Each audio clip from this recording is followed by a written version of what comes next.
Break के बाद एक बार फिर से आप सभी लोगों का स्वागत है। मैं हूं आपका मनोज तिवारी और मैं लेकर आपके सामने हूं आपका नंबर 1 शो, जिसे हम और आप कहते हैं बिग मेम साहब सीजन 5।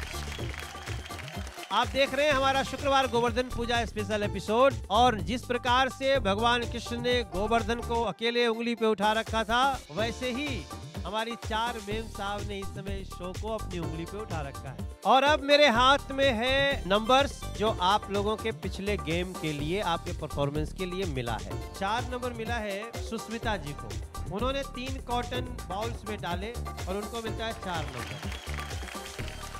2 लोगों का टाई हो गया था, 5-5 निर्मला जी ने और सीमा जी ने दोनों ने डाला और दोनों ने एक वेस्ट भी किया। थोड़ा सा समय का अंतर रहा। सीमा जी को 6 नंबर मिला है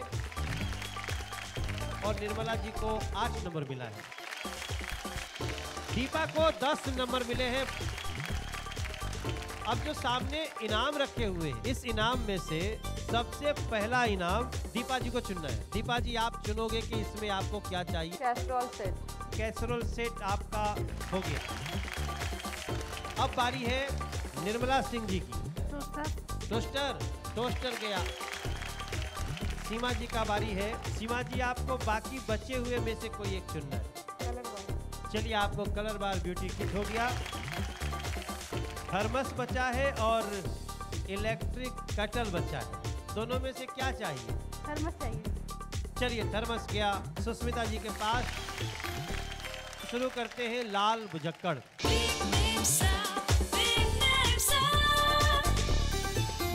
लाल बुझक्कड़ में हम आपको सवाल पूछेंगे और आपको उसका बजर दबाना है। जो बजर सबसे पहले दबाएगा, पूरा सवाल खत्म होने के बाद सही जवाब दिया तो आपको मिलेगा 5 नंबर। और हम 4 सवाल करेंगे। अगर आपने सही टाइमिंग पे बजर दबाया तो चारों का सवाल एक व्यक्ति भी दे सकता है। समझ गए ना सब कुछ? आप लोगों में से किसी के साथ किसी का पति आए हैं यहाँ पे? जी सर, मेरे साथ। आपके पति आए हैं? कहाँ हैं? अरे नमस्कार भाई साहब, आप बड़े छुपे रुस्तम हैं, बता भी नहीं रहे हमें। नमस्कार सर। नमस्ते नमस्ते। अभी तक सुस्मिता जी थोड़ा पीछे चल रही हैं। जी जी। क्या होगा आगे? मेरी शुभकामनाएं हैं उनके साथ। देखें, वो जिस जगह पे खड़ी हैं, पिछले एपिसोड में वहीं खड़ा हुआ एक प्रतिभागी जीता था जी, और वो भी पीछे था, फिर जीत गया। आपको क्या लगता है? जी बस कोशिश करें, देखें क्या होता है। हाँ, इससे ज़्यादा बोलिएगा मत, वरना घर भी चल रहा है। सुस्मिता जी आपको बहुत प्यार करते हैं ऐसा लगता है। जी। आप भी इनको बहुत प्यार करते हो ऐसा ही लगता है। मैं इसलिए ऐसा बात बोल रहा हूँ ना, थोड़ा सा खुश रहिए, बस रहिए, क्योंकि एकदम बिल्कुल बिना टेंशन के जब जाएंगे तो अच्छा करेंगे। लाल बुझक्कड़ का पहला सवाल है, भैया दूज का त्योहार कितने दिन बाद आता है दिवाली के? निर्मला जी ने सबसे पहले बजर दबाया, बधाई हो आपको। आपका जवाब क्या है? दिवाली के 1 दिन के बाद द्वितीया है। ये जो जवाब है निर्मला जी, वो बिल्कुल सही है। दूसरा सवाल, वो भी भैया दूज से संबंधित है कि भैया दूज का त्योहार मनाया जाता है क्यों? एक बार फिर निर्मला जी को मिलता है। क्यों मनाया जाता है? भाई की लंबी उम्र की कामना के लिए। बिल्कुल सही जवाब है। तीसरा सवाल है, गोधन के दौरान किसकी आकृति को कूटा जाता है? सबसे पहले बजर दीपा जी ने दबाया है। किसकी आकृति को? ईंट को। ईंट? हाँ।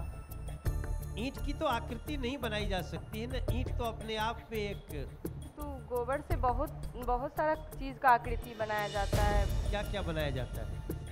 सांप, बिच्छू, बर्तन, बहुत घरेलू सामान का आकृति बनाया जाता है उसके अंदर।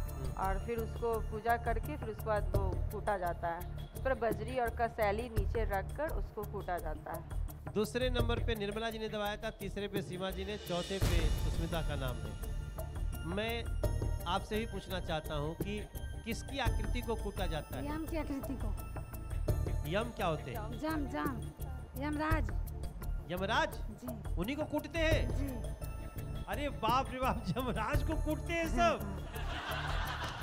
सीमा जी, किसकी आकृति को कूटा जाता है? यम को ही कूटा जाता है। यम को ही। अच्छा, आप भी यम बोले। सुस्मिता? एक राक्षस का आकृति को कूटा जाता है। राक्षस कौन था वो? मतलब दैत्य।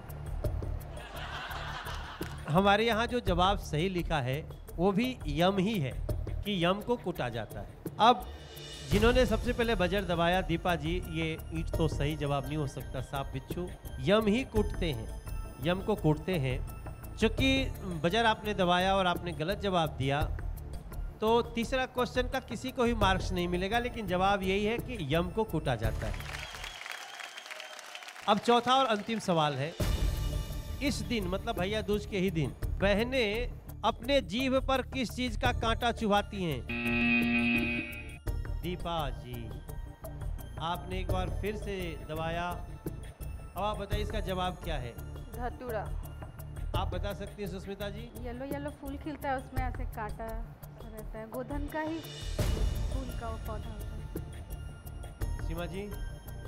रेंगनी का कांटा होता है। रेंगनी का कांटा जानती थी आप? दीपा जी सुनी है? सुने तो नहीं है कभी, बस पूजा किए लाकर कांटा के नाम से जानते कि वो कांटा है बस। देखो जी, दुनिया में जितने लोग कांटा जान के अपने भैया दूज के दिन अपनी चीफ पे चुभाए होंगे, उसका नाम यही है, रेंगनी का कांटा। लेकिन जिनको जवाब देना था उनका जवाब गलत है, इसलिए इस क्वेश्चन का भी किसी को नंबर नहीं मिलेगा। और इसी के साथ ये राउंड होता है समाप्त। किसने कितना नंबर पाया अब ये जान लेते हैं। पर अभी हम लेंगे एक छोटा सा ब्रेक। ब्रेक के बाद आपको बताएंगे किस मेम साहब ने पाए कितने अंक और किसे मिले क्या इनाम।